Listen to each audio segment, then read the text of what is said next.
Everyone, thanks for tuning in to Turn to the Stars, and I want to welcome you all. It's a beautiful day here, February 4th of 2021, and we hope you're all glowing with peace during this time of spiritual evolution here on Earth. And I'd like everyone to please remain silent on your video and your audio, and we are going to be taking questions during the last 15 minutes of the webinar. So welcome everyone, and today I've invited my friend who works from the three intelligences, the living astrological sky, our open heart experience, and our soul's breath from Soulsign. Welcome, Adam. Hello, Andrea. It's a pleasure to be here with you. Yeah, it's a real pleasure to have you on Turn to the Stars. And Turn to the Stars has always been about people that I really care about, and I love their work. And I wanted you, thanks for accepting my invitation and being on Turn to the Stars today. And it's my honor. It's a real pleasure to have you. And can you tell us about yourself? Yeah. From pretty early in life, I was always different. I didn't fit into the culture that I was raised in.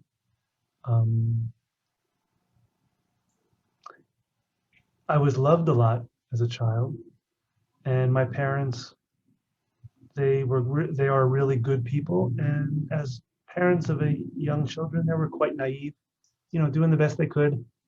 weren't really informed about the deeper dimension of life, the cosmic, all of that.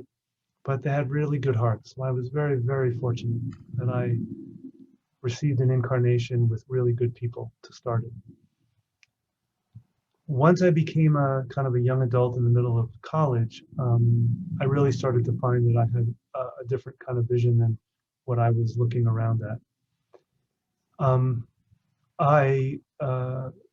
My first career was in Los Angeles, working to produce feature-length movies.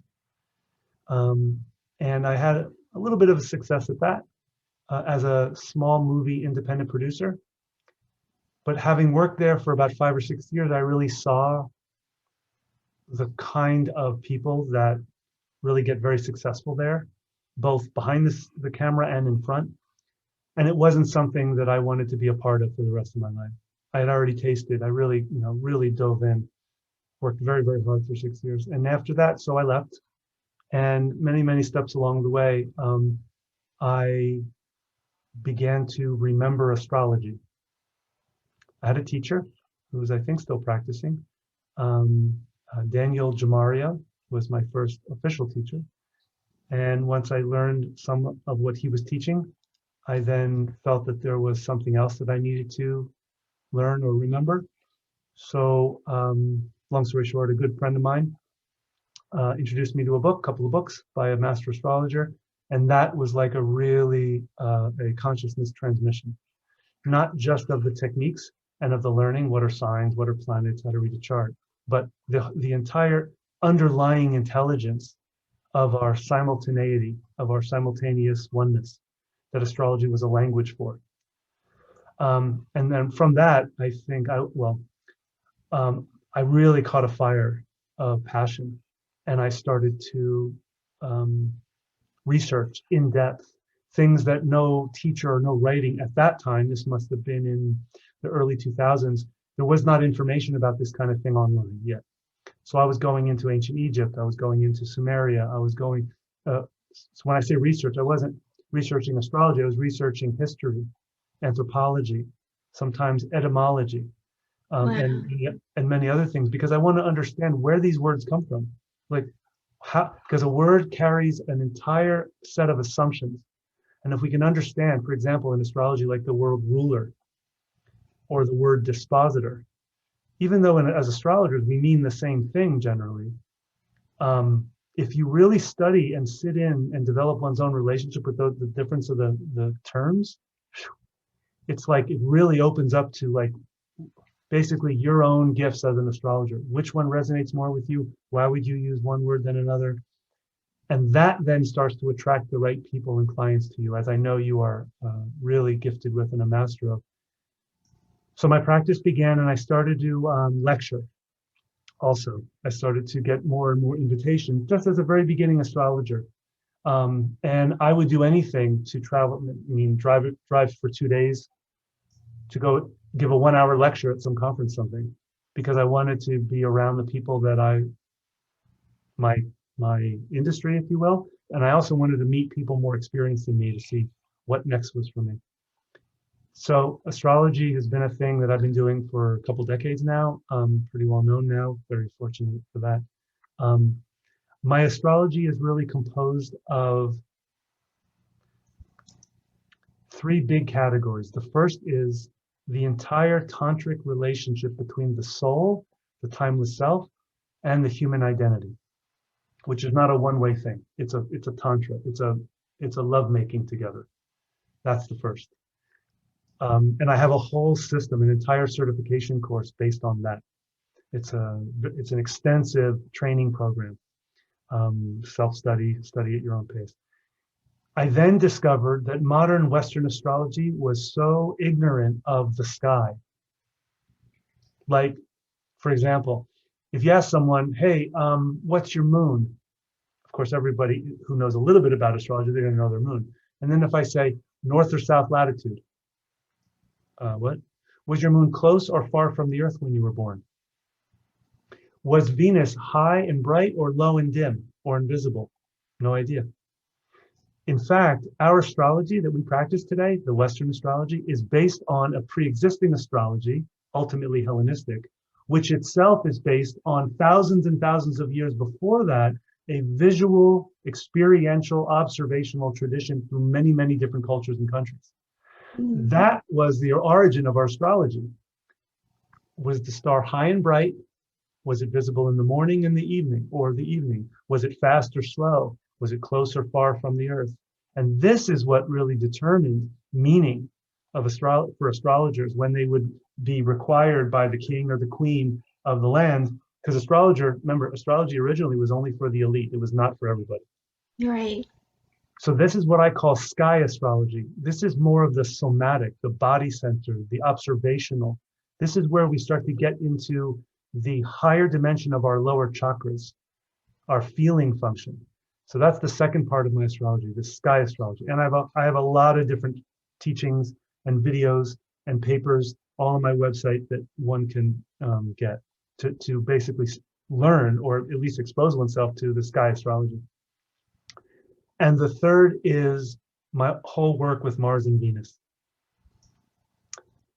Essentially, what the work with Mars and Venus is taking your primordial masculine that we're all infused with, our divine masculine, and our divine feminine, and being able to render that through astrology. And that experience of finding both what I call our local feminine and masculine, which comes from the chart, and then our dharma, our higher masculine and feminine, which comes from the Mars and Venus phase with the sun, their hyliacal phase, which tells us what our inner masculine and feminine is meant to contribute to others. Wow. And those three areas really kind of cover my astrology.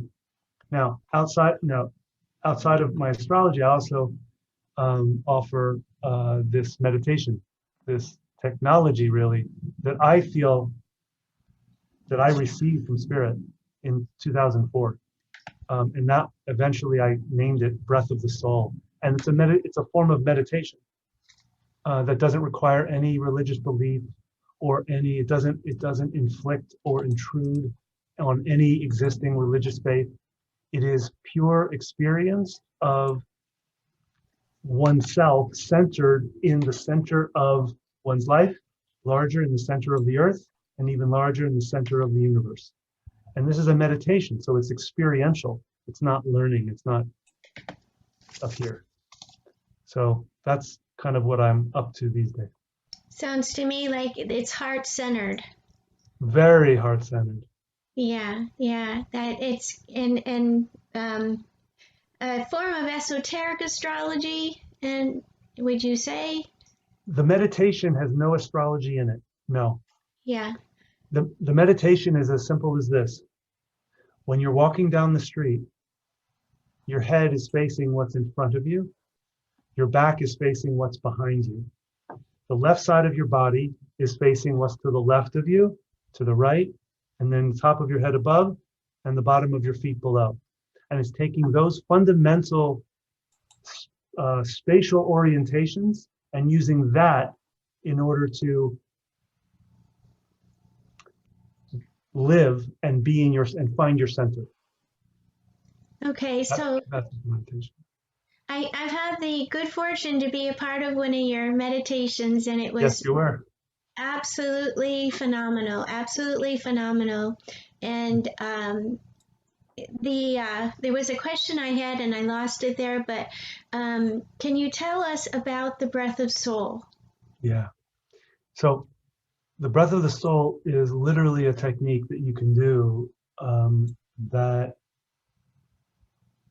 over time, if you practice it, it cellularly, and I'm not trying to use words that are like magical and ooh ah, but it cellularly reduces the kind of assumption that we carry in our bodies, maybe from past times, maybe from old traumas, maybe from past lives, whatever, where, let's say, we only really trust what we see in front of us. Mm-hmm.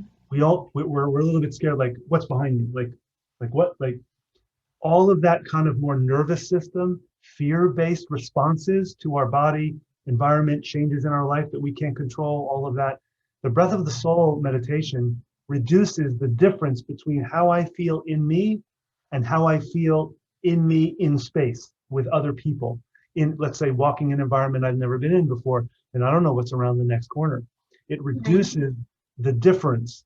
So basically, sometimes I say it in the training, the breath of the soul training, I say, the breath of the soul over time will undermine any habit that we have to make enemies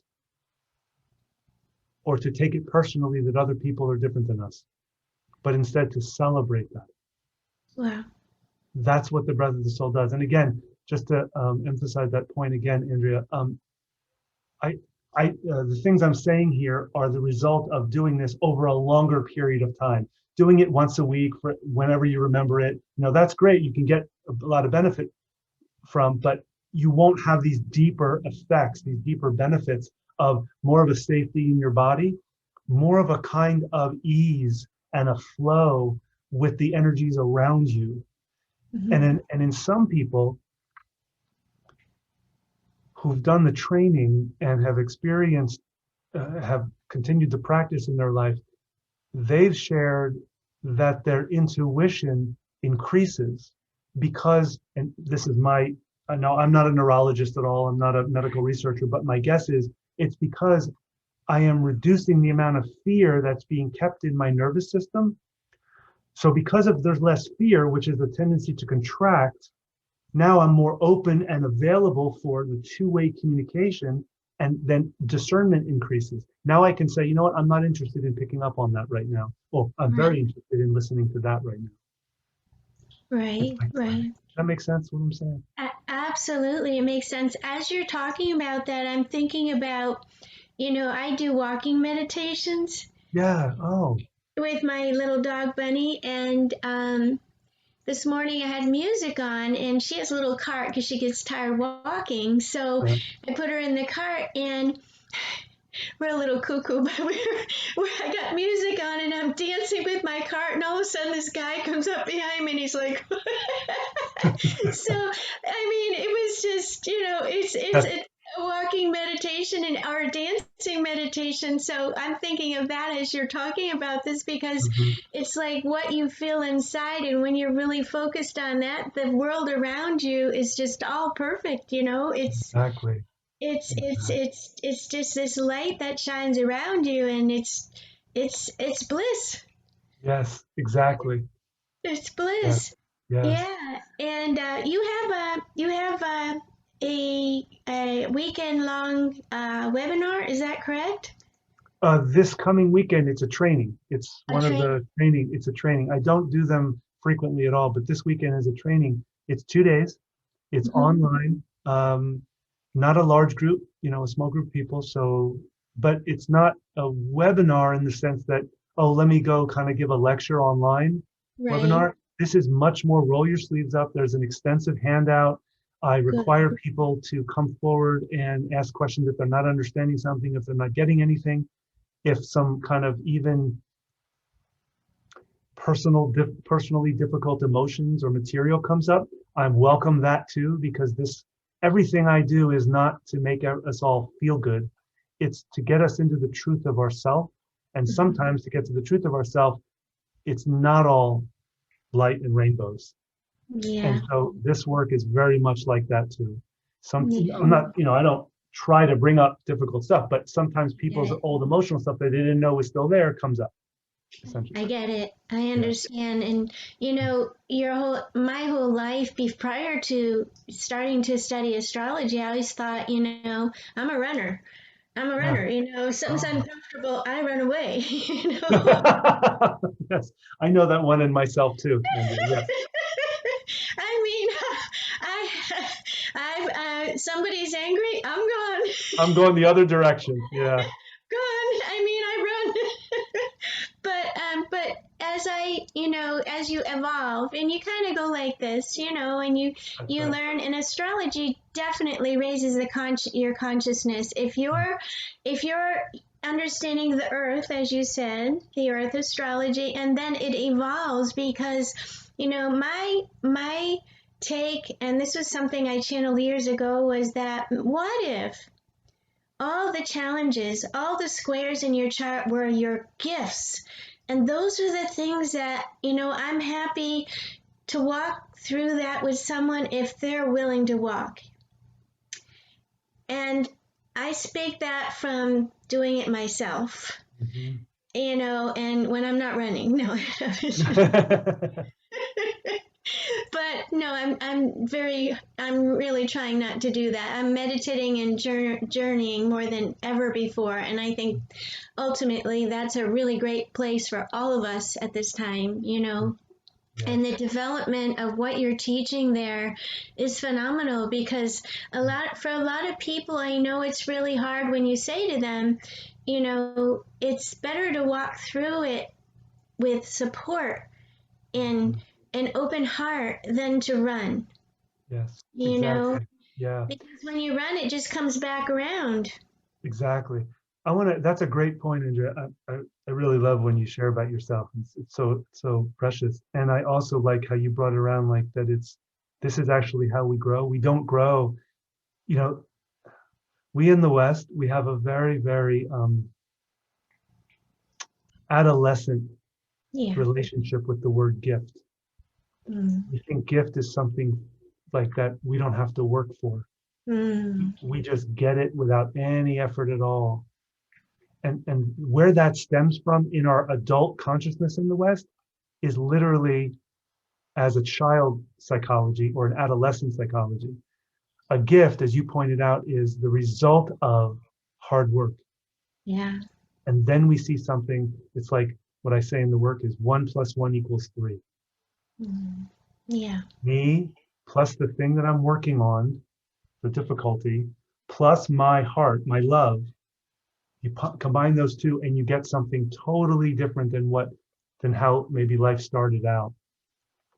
Um, the the difficulties we have, and like you say, the running away from my problems. One of the things my clients over the years have taught me is there are hundreds and hundreds of different ways that we run away. Mm.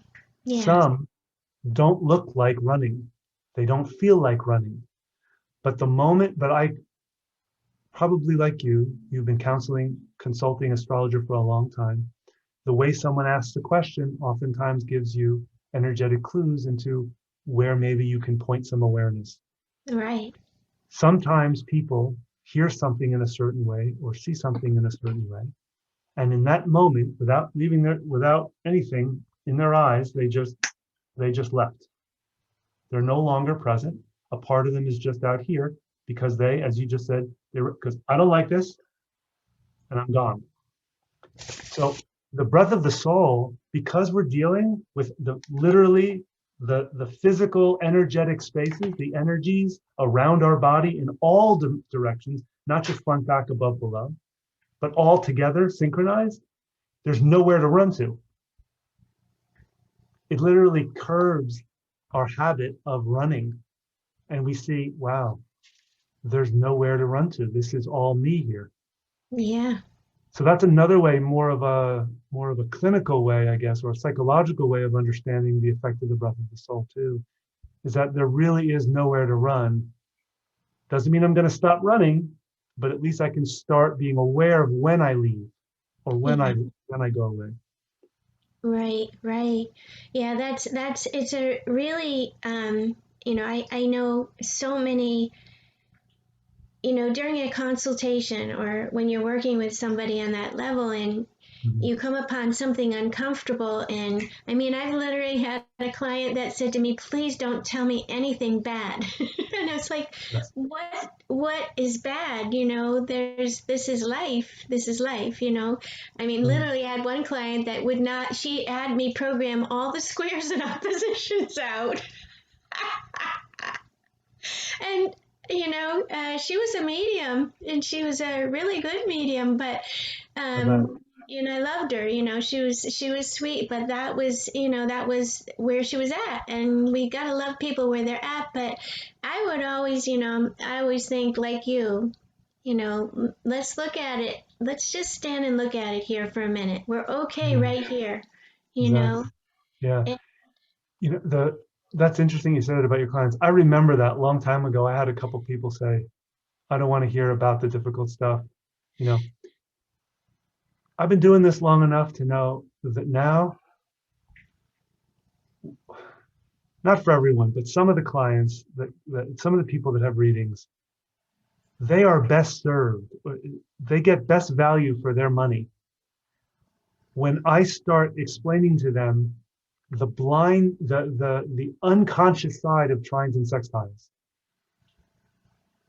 Because trines and sextiles are things that are relationships in us between two different functions in us, which are very fluid, very easy, usually very positively and flowing, and there's not a lot of obstacles there.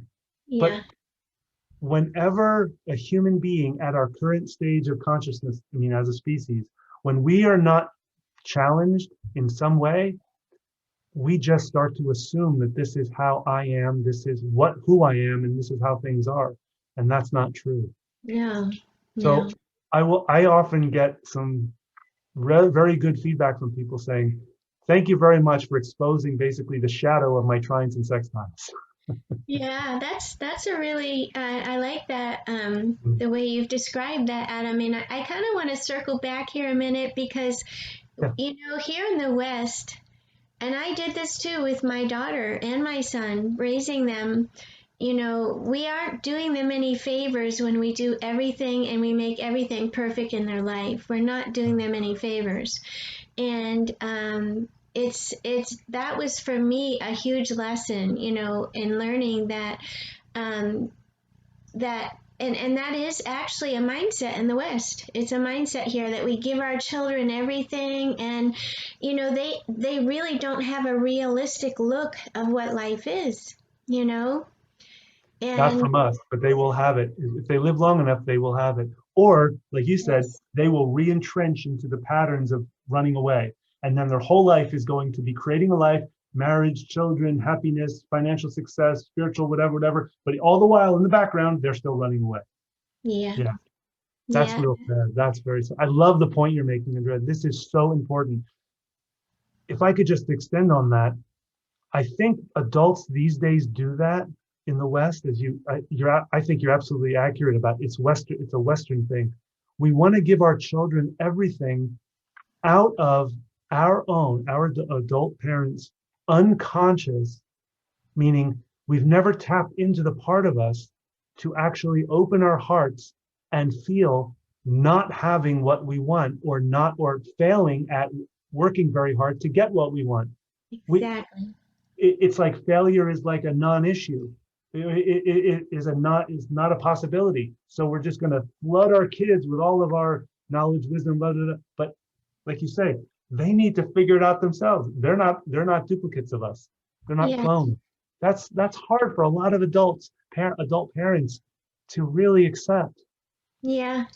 But Yeah.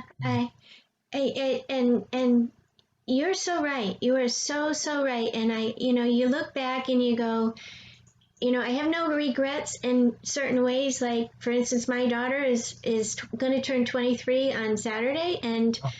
and she is brilliant. I mean, she is absolutely brilliant, and top of her college, and she's graduating in March. But due to my own overprotectiveness, Uh-huh. she is repeating my pattern. So, it's I look at it and I go, it's time to be the sage now. It's time for me to sit back and do the very best I can when she calls. Beautiful. Wow. Wow. And the children, Adam, they really speak to my heart, the children of the world, and especially here in the United States. I'm loving this, in many ways, the new generation coming in, but the ones that are now in their early 20s and 30s, and the level of escapism and running away has become the word is epidemic in Yes. itself. Yes. I totally agree. Um, it's very rare when I have a request from someone of that age to have a reading with me just off the street. They usually will have been referred by someone who kind of says, okay, I know my friend, this person, and I know Adam, what kind of readings he gives, that might be a good fit. So there's someone a little bit using intuition, but short of that, someone just quote off the street, I rarely get that. But the way I see it, like how the kids of that age group are dealing with stress, dealing with, let's say, different worldviews, different challenging cultural norms changing, but right in front of them. I completely agree, Andrea. It is totally escapism. I'm not sure that it's only due to their parents. No. I also get this sense that it is a group of souls Yes. Yes. that may be not that experienced when it comes to basically 3D karma, where every action that I take is not just my spontaneous whim of an idea. It has a huge precedential basis, my own karma, my cellular wiring, what I inherited genetically from my ancestors, my earliest imprinting. But they don't see all that. They just kind of see themselves a little bit in a bubble. Yeah. Yeah. Now, I'm really interested though, Andrea, when they pass, okay, let's say this group of people we're talking about after the Saturn return. Okay. Yes.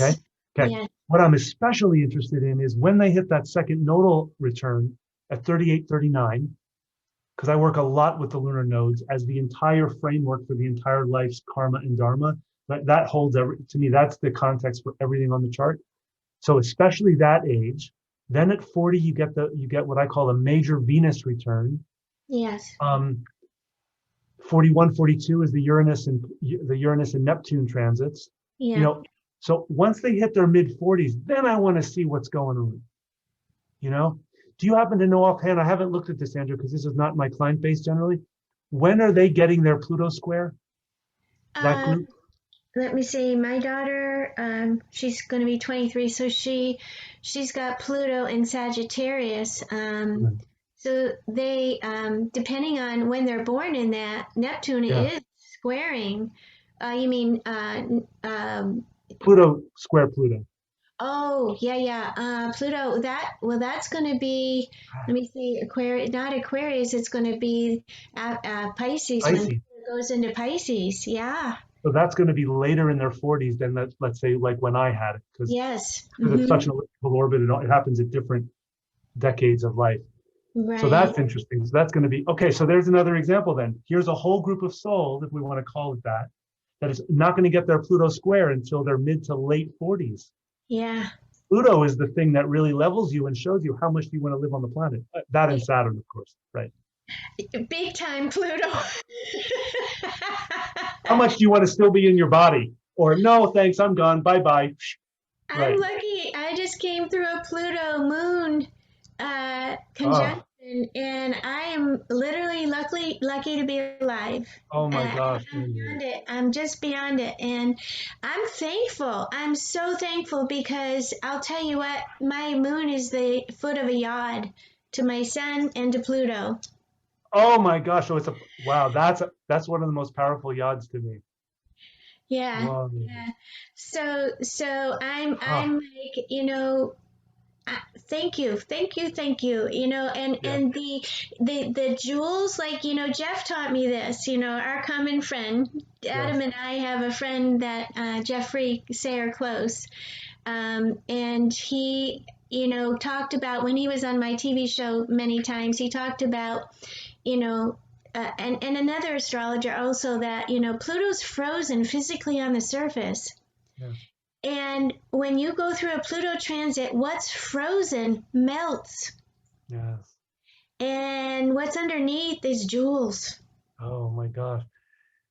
Jewels that are as yet uncut, Yes, unpolished, and we yes, don't know how to fit them into our jewelry.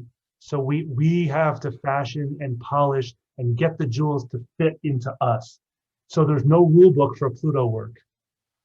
yeah, Yeah, that's beautiful. That's a wonderful, one very powerful set of images there yeah. about frozen and it melts. And yeah, And Pluto is the only planet that really, its moon Charon, yes, it's completely within its control of its orbit. exactly, exactly. They're So almost more like partners than they are moon planet.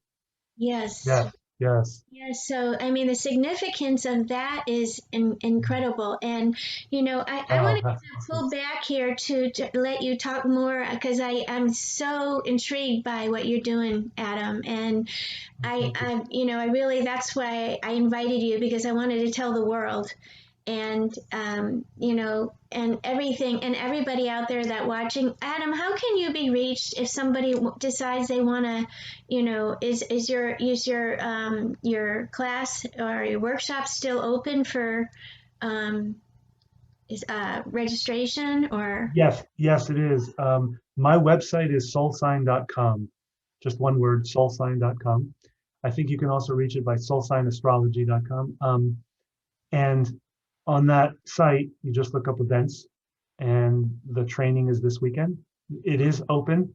Um, I don't keep it. I keep the group small so I can give personal attention to everyone. yeah, It's 2 full days. Everyone gets the recording, the video and audio recording, is all that, and as well as all the handouts. Um, to complete the training, meaning to receive certification that you have completed this training, which where people can get, let's say, CE credits. yeah, Um, they need to be able. They need they need to attend the whole weekend so that I can right, make sure that they've really done the work and not just right. watching the recordings and say, okay, Adam, I did it. Send me the certificate. It's got to be face to face. Accountability. Accountability, exactly. Yeah. So yeah, so it's going on this weekend, and that's really how to reach me. Soulsign.com. Great, great. Well, I know from I think I met you the first time in Boston. You were presenting at NCGR, and Yes. there was remember the snowstorm, and oh, Oh yes. that was crazy. I took everything I had to get down there because there was our electricity was knocked out by a lightning that hit a electrical pole, and I was in Derry, New Hampshire, and I had to get to Boston an hour away in a storm, and because Jeff was counting on me Uh-huh. to help him with the table, and I think that was where I met you. You had a seminar there I did indeed. I on did. Venus Yes. and Mars, right? Exactly. That's right. That's What right. is what I just thought of this. What are some of your books? I know you've got a couple books published, is that right? I do. I have 4 books. The first book is called The Soul's Desire for Wholeness.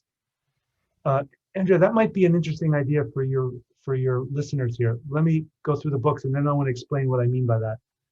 The second, and that's really the textbook of my astrology. That's me taking people through the signs, planets, houses, quadrants, angles, elements, all of it, as well as going into some esoteric astrology items, more from an intuitive, spiritual, metaphysical standpoint.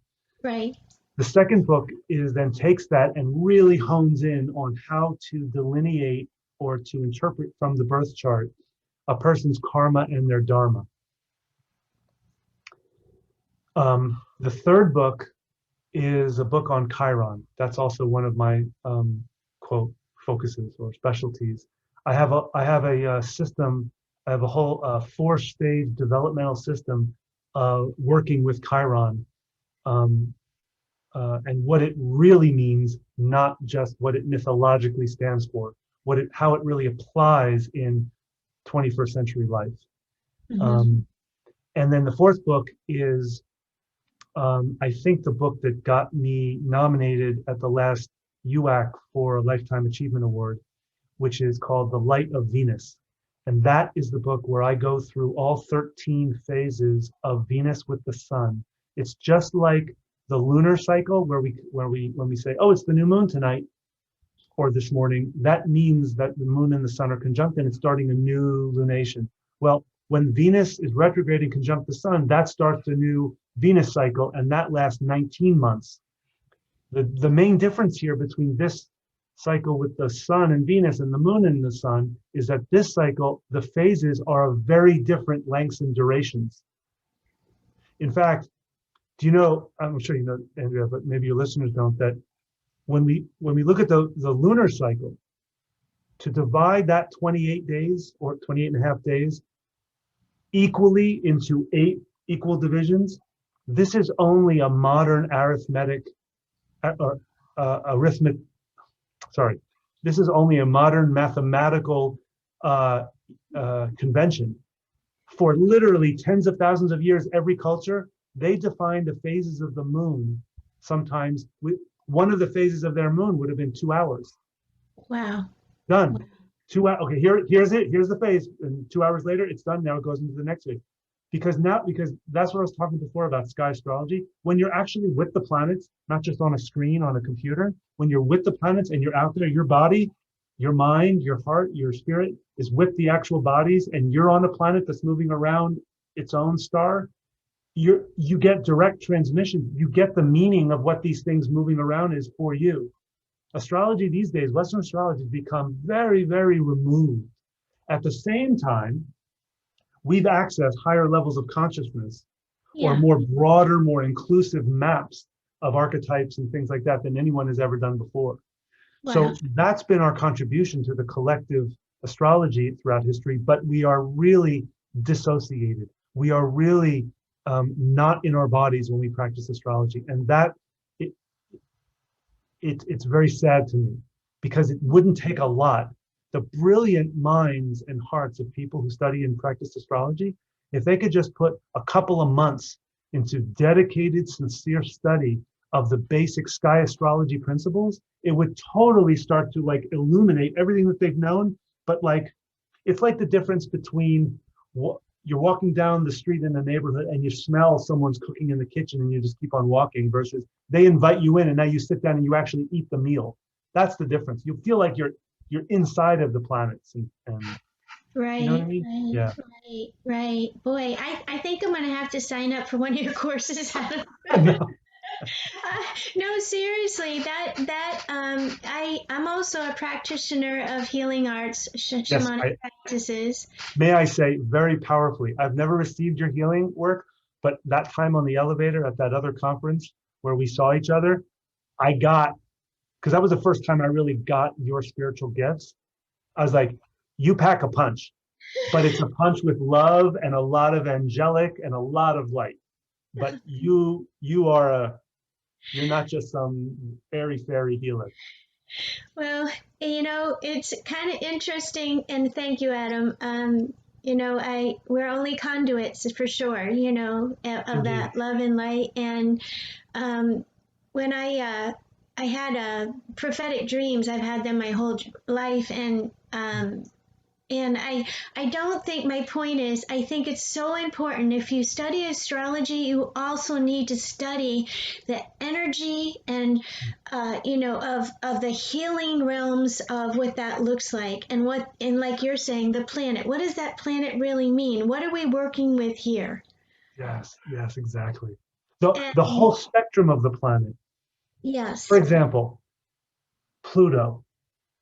Line up 100 astrologers, you're generally going to get, like, if this is the whole spectrum of Pluto, you line up 100 astrologers and say, please describe Pluto to me in astrology, you're going to get the majority of it is over here. And this little sliver, maybe a few will mention it, but it won't really be dealt with. Same thing with Mars. Same thing with yes, whatever. But that's not true. The planet is fully embodied in the full spectrum, light and dark, of its qualities.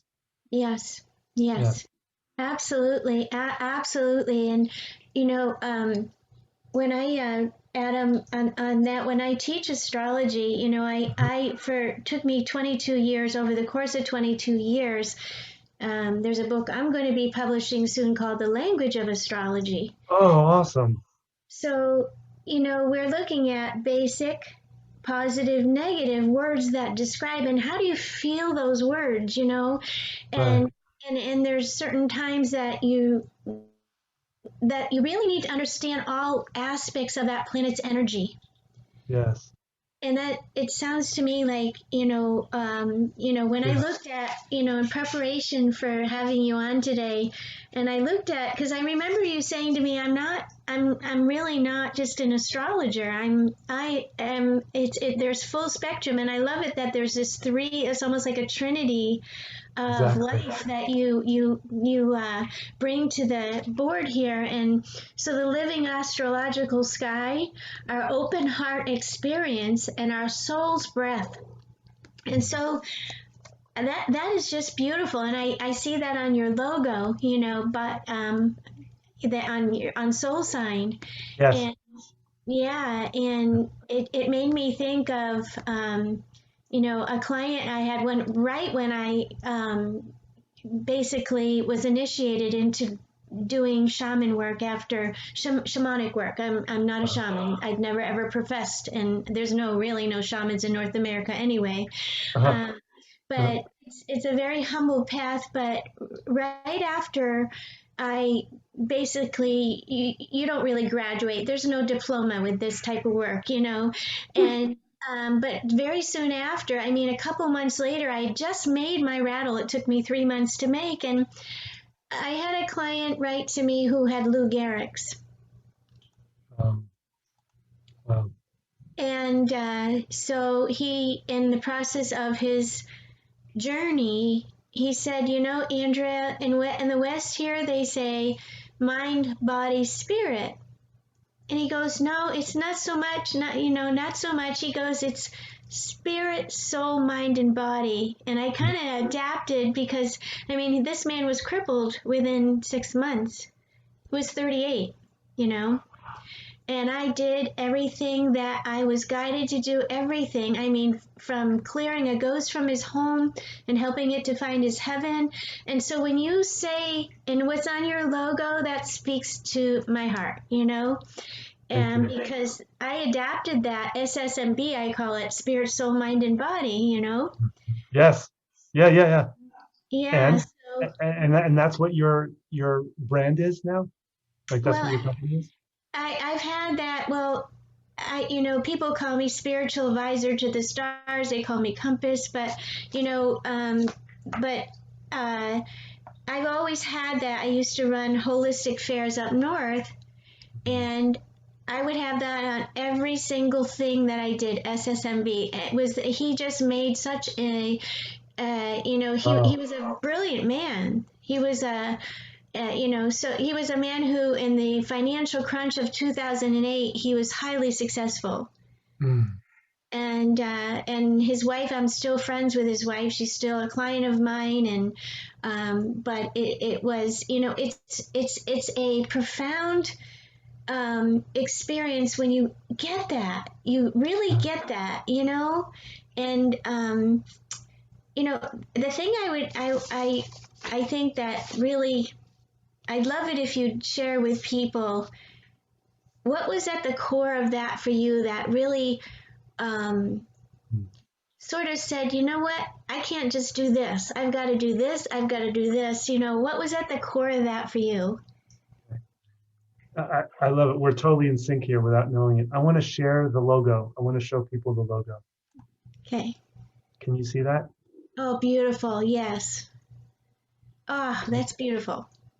So the very basic symbolism of this is that there are three parts, there are 3 points, and each point here represents a manifestation of one of the 3 legs of my work. So the point, the very tip, the outer tip bottom right of the red, the outer tip bottom of the green, the upper tip where the 2 halves meet, if you will, to create that point. That Yep. point is the point, the interface between spirit and matter. But each point, if you see here, is created by, if you will, a kind of dyad. So there are 2 sides of the red, of the violet, and of the green.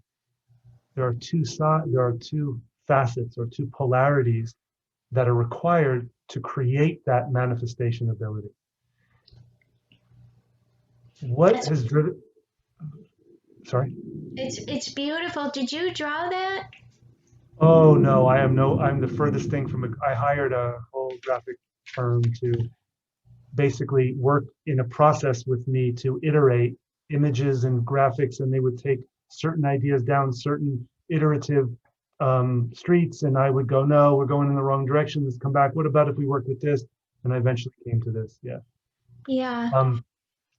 So what has driven me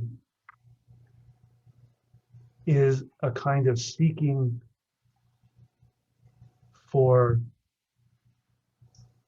the raw, or I would maybe say pure aliveness of life, the experience of being not even connected to, because if I'm connected to something, I'm still forming a distinction between me and the thing I'm connected with.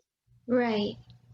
I want to transcend the connection with, and I want to immerse, I want to, if you will, as you said before, surrender myself into the flow, or become an agent of the flow of love, Mm-hmm. of the wisdom of life. Right. And the wisdom of life sometimes looks like, you know, confrontation. Mm-hmm. It Yeah. doesn't it's not always this ridiculous fantasy of the image of an elder just sitting back and, like, just everything is handled from 2 steps away, or Mm-hmm. 2 arms lengths away. So that's what's really driven me. So for me, initially in my life, in the first part of my adulthood, it was to understand myself. What am I? What am I? I know I was probably then asking the questions, what am I here for? But I wasn't mature enough to really get the answers to those questions. And found myself several times in my life in very dark, internally dark times, where I didn't know if I want to, go on. Right. But that's really what's driven me. And so currently, I would say then that the, the forms that have arisen, which are the result of my journey to understand myself, to immerse or become one with the flow or the aliveness, the intelligence of life itself, not just spirit and not just earth, but they're always an already shared union as one. And this Right. is where I feel a lot of orthodoxy and a lot of dogmatic beliefs, especially those in the light realms, in the New Age. They are really, whether consciously or otherwise, they are they are remaining separate from this whole other side of them that really has just as many blessings as the side of them that they're really comfortable in and gifted in and help a lot of people through. Right. And I think we need both. Yeah. It's not spirit or matter. It's spirit and matter, or matter and spirit, And because of that, sometimes each of us, we really need to kind of to like almost like to press pause on the spiritual truths that we know, um like heaven or light, God is just working through me. Sometimes it is actually inappropriate to, in terms of our own evolution, our own growth and learning, to keep defaulting to the divine just working through me. I'm just an instrument. There are some times where we have to say, no, I am the divine. The divine source is right here. It's not somewhere else. And it's all emanating out of me, quote, I, ego, me. So sometimes we have to strengthen the ego muscle in order to open up to more light. Yes. And a lot of people want to, what the phrase these days is to light polarize. They polarize to the light side, which is totally understandable. I've done that for many years. I totally get that. I only want to hear the good stuff. I don't want to be around any bad people. I don't want to be around any bad vibes. All that's saying actually is that my capacity to meet my own darkness is not as strong as it could be. That's the only thing that's saying. Yeah. I don't have a lot of room for my darkness. So I think that's really kind of what has driven me over the years, Andrea. Is first to find myself, then to really immerse and kind of permanently swim in the ocean of that union of matter and spirit. And that's what I think creates this threefold thing. Yeah. Because it's like the sky. I was thinking about this the other day, Andrew. So my quick logo, this thing, it also comes with the phrase sky, heart, breath. Okay, so sky might be described as my nature, my true nature, vast. Heart might be described as my purpose, and breath might be described as my power. Yeah. So purpose, power, and nature. Yeah. Yeah. And right in the heart of that is this beautiful sun. Yes. I love that. I love that. I love that, because that's how I see Creator. Mm-hmm. That's how I see God, is that light. And that's beautiful. I just love the colors and it's intensely beautiful, yet also, I mean, you could meditate and stare at that, and it's just amazing. Thanks for sharing that. I really love it. And it's on your website. It is. It's on every page. Yeah, totally. Yeah. That's absolutely beautiful. Thank you, Andrew. Thank you. Yeah. I mean, is there any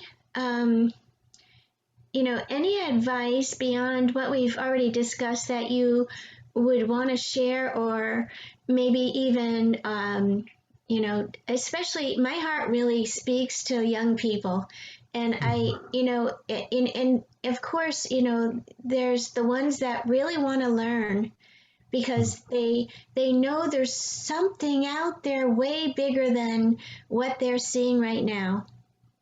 And yes. I mean that, and the elderly. I'm living in the villages in Florida, so it's a retirement community. And I mean, between the youngsters and the elderly, I'm all set. I'm all set. I love it. I mean, the other day, Adam, you're going to have a laugh about this one, talking about, the nature of, nature and spirit. I went for a walk with Bunny, and there's 3 ponds and a huge field in the front here. And this young sand crane, I start talking to him. I talk to the birds all the time, and so I'm standing there talking to him and making chirping noises, and he's communicating with me. All of a sudden, he starts dancing, and I'm like, and I named him, and I'm talking to him. He's dancing. I mean, his wings, it was the most incredible thing I'd ever seen. And I mean, talk about a gift. because a Wow. sand crane means, there, well, someone said maybe he was doing a mating dance. Well, we don't know about that one, but they do, in the sand crane family, they do, when they mate, they do this incredible dance. Huh. And I kind of looked at it as, that this, I mean, I videoed him and I put it on Facebook because he was just, I mean, he didn't have a coat on. It was cold. I'm a little, I put a coat on my dog. So, but I thought to myself, what a gift to this community, these Yes. birds. I Yes. mean, and I went back and he was there today and I named him Clifford and he's just doing this dance and sharing his love with everybody that was watching. I mean, there was people stopping and it was just beautiful. I mean, he was just dancing and That to me is exactly what I aspire to in my life. To be, it sounds so simple, but to live, to breathe, to be what I am. The bird didn't question. There's something about your energy, your availability, your light that it just kicked into sand cranedness, where this is what I do. He wasn't second guessing himself. Oh, maybe this isn't appropriate. What is she going to think? Who else is watching? All of that, like we do. He's just being what he is. yeah, Yes, exactly. it was beautiful, just beautiful. I mean, they have that phrase, dance like nobody's watching. Well, he was telling me it's okay to dance like nobody's watching and I Awesome. didn't care who was watching. I'm filming him, talking to him, and so what a gift. And you kind of, you're reiterating that connection and it just feels like the it feels so right. It is so right, and it is uncomfortable. It is uncomfortable to face the things that we do not want to face. It is uncomfortable. And, Yes. what you're doing, Adam, though, is being a real, cheerleader. I don't even know if that's the right word, or mentor for people to be able to find that place to exercise those muscles that they haven't really, develop them, so to speak. That's very perceptive. Andrea, every way that I work with someone, I am doing that. Whether it's through the breath, the heart, or the sky, it's to get them to be what they are. The breath of the soul, in fact, that of the kind of the things that I offer, that's the most accessible to the most number of people because it's literally, I mean, close your eyes or open your eyes and just start breathing according to these techniques that I teach you, and you establish your own body relationship with them. That is opening myself to myself.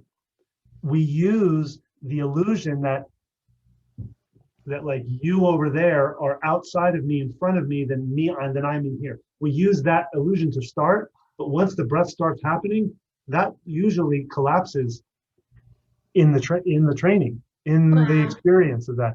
Yeah, so I love that dance like nobody's watching. I would just change it to live like nobody's watching. Like in all 12 houses of my life, first house all the way through the 12th, live like nobody's watching. Yeah, yeah, Yeah. yeah. It's like in every room of your life, um, astrology calls them houses. Well, we all have, a house or a place that we live. Yes. What Right. is, yeah, that house, maybe it's one room, maybe it's 20 rooms, it doesn't matter. But I love that. Live like no one's watching. What a great, what, I don't even know if that's advice, but that's yours. Live Yeah. like nobody's watching.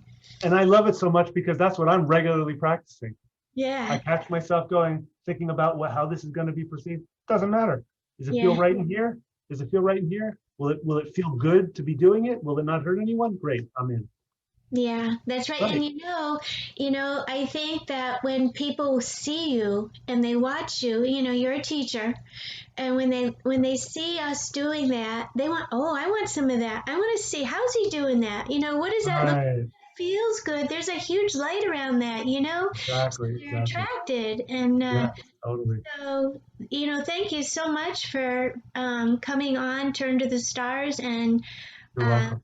I'm really honored, and I look forward to maybe the world is what's happening in the world, especially with all this Aquarian energy, this new moon that we're having come on, as that's coming. It's a Yes, you know it's magnificent, yet we're watching the world go through. Birth is not an easy thing. Birth is not an easy thing. Anyone who's delivered a child or had a child, it's a beautiful thing once that baby's out. But going through it is painful. indeed. And so we're going through that right now as a world. And I you agree. know, I just get God bumps thinking of what it's going to look like on the other side. But we're walking through it right now, and Yes, that's the most important thing is this piece right here, right now. exactly. Just a couple less little things that come up for me from what you were sharing there, Andrea. The lunation prior to this one in Aquarius, the lunation prior in January was, of course, in Capricorn, but the new moon happened right on Pluto. I did a Yeah. whole webinar Oh on well. that lunation with Pluto. This whole lunation that's ending was all plutonically infused. And that bears out. I mean, I did this whole transmission. It was very, very powerful. I think Yeah. I think I think that recording is now available on my website. Anyway, um, that as as Jeff said before, that melted the ice. That Yes. showed us more of what's really happening and how we're responding or reacting to being out of control. Now the Aquarian lunation happens. The Aquarian lunar cycle comes. My concern and my excitement. My concern is a lot of people will further segregate themselves from others, will further dissociate. Yes. My excitement, my hope, my prayer is a lot of people will take the last lunation and realize it does no good. I'm going to need other people to get through whatever is coming, and to Yes. use that side of the Aquarian transmission. Yes. Try. And so I'm really praying that we as a collective make that choice for the latter. Yes. Absolutely. That is my prayer as well. And I think that when your heart is open to the light of that new, the Aquarian energy, which is electric, is networking. It's coming to people with like minds and strategizing how we can, walk through this together as communities. And I mean, get outside. There's safe ways to do everything. Pretty much, there's safe ways. There is, and we need the light. We need the sun. We need nature. We Yep, need our prayer work. We need meditation. We need journey. We need all of this, we do. and We do. and the intuition of Yes. our humanness. Our intuition is becoming stronger and stronger. And I mean, I think it's amazing, that piece of it. And so, there's that was I really like how you describe that. Yeah. Thank you. Because Yes. Pluto does explode things. It really does. It and And the Aquarian lunation now, it's it's unpredictable. yes, yes, very We don't know. We may get shocked by oh yeah, news. We may get shocked at the absence of news. We may get surprised by something incredibly beneficial, unpredicted benefit comes, but it's Aquarian. So don't hold on to, there's this phrase I really encourage a lot in my work with people. It's that just basically, I don't know, as right, a statement of empowerment, self-acceptance, and readiness or availability for what's next. I don't right. know. So I would, everyone listening to this, that might be something that might help, might assist you in the coming 6 to 12 months. When you don't know what's happening, just say out loud, I don't know. I'm open to the possibilities. Yes, exactly. And I'm open to what's happening right now. I'm open to the possibility of what's here for me. Yes, Right, right. totally. Yeah, Right. yeah. I think, Aquarius is ruled by what, Saturn and Uranus, those two planets. And so it is, we don't know. We don't know. We really don't know what humanity is going to choose. We don't No, know what that no, consciousness is at this point. So, right. Adam, thank you so much. Andrea, I, thank you so much for the invitation to and the chance to hang out and to share some of this with your folks. I I feel very, very honored and seen. Thank you. Really, Oh, thank you. you're welcome. And just for everybody at the end here, how can you be reached, Adam, for the weekend training? Yeah, so it's soulsign.com. On there, you'll be able to find the training under the events link. And there's a whole description. I think there's even a little video of me explaining more particularly about the practice and this particular training. And this is a level 1 training. So once people complete the level 1 training, um, then later in the year, there will become a level 2 training. And that's when the real, not the real, but that's when a whole other level of possibilities with this practice, with these inner technologies really comes to light. Right, right. Yeah.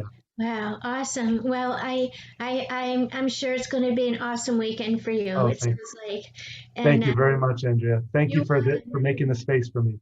absolutely. All Yeah. right. Well, everyone, thanks for tuning in to Turn to the Stars. And this is something I've been saying all day. May the light of the sun be on you, and may the stars shine the path for you brightly. Mm. So, and as always, turn to the stars, and you'll find your answers there. Thank you again, Andrea. You're welcome, and thanks again, Adam. You have a great weekend. Yes, thank you. I hope so. Okay, Bye, bye, everyone. everybody.